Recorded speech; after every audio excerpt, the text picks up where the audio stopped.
Bonjour à tous, donc là je vous propose une petite correction du DM de maths, page 7 et 8.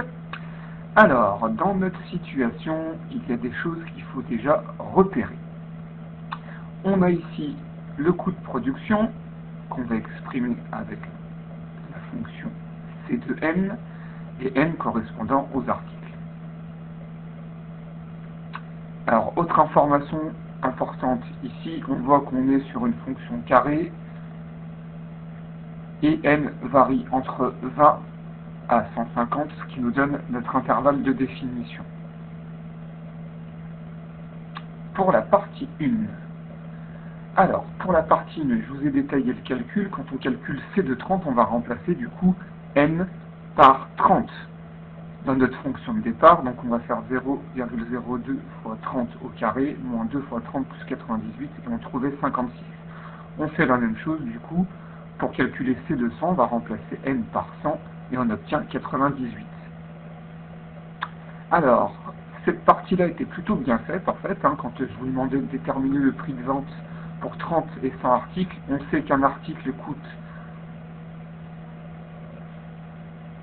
1,60 €, donc on multiplie du coup 1,60 € par 30 et on trouvait 48, et pour 100 on trouvait 160. Pour la partie suivante,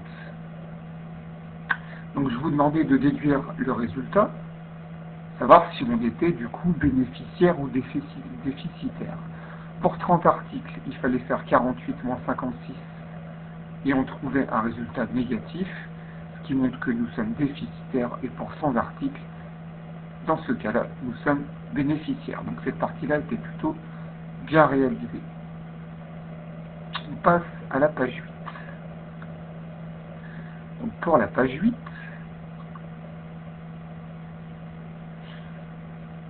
cette fois-ci, on étudie le résultat R qui peut être exprimé en fonction du nombre d'articles n par moins 0,02 n au carré plus 3,6 n moins 98, n variant toujours entre 20 et 150, ce qui nous donne notre intervalle de définition. Alors si on modélise ce résultat par la fonction f de x, première étape, on est du type ax carré plus bx plus c.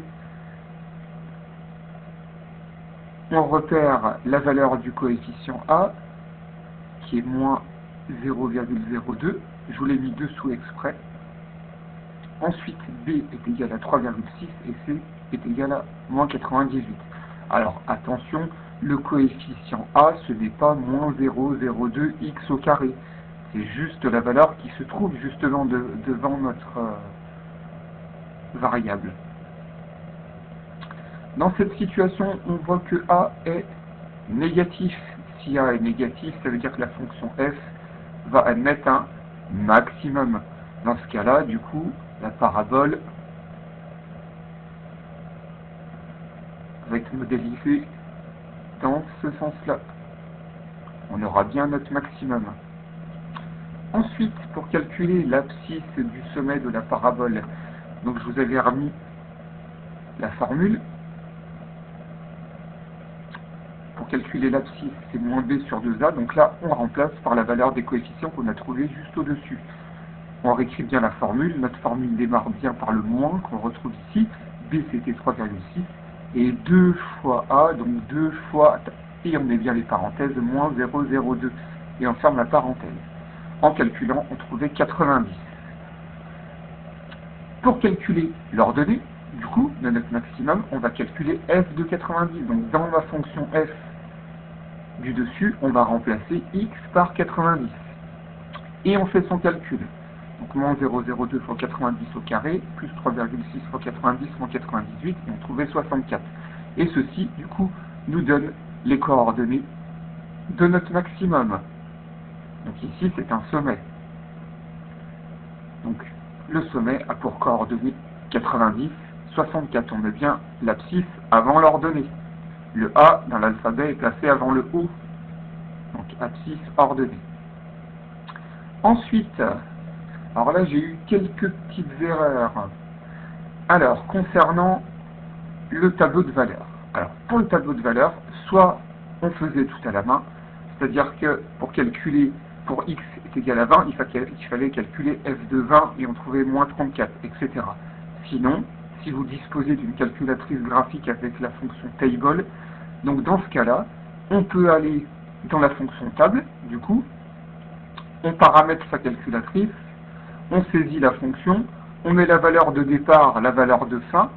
Alors, on voit ici qu'on peut mettre une variation de 10 en 10, en fait, 20, 30, alors là on passe à 20, là à 30, etc., etc.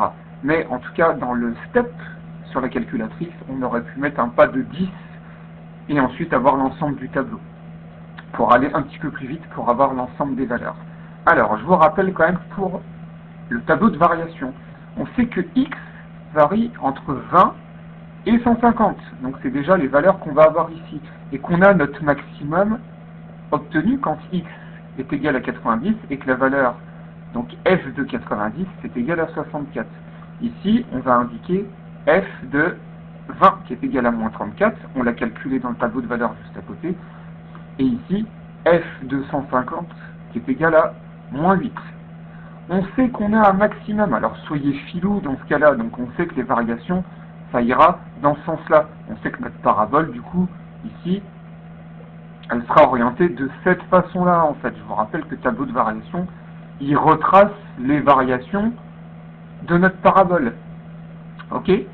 Donc là, au début, on sait que la fonction, elle est croissante sur l'intervalle 20-90, et ensuite elle est décroissante sur l'intervalle 90-150. Et ça nous donnait notre tableau de variation. Donc je vous laisse prendre la correction.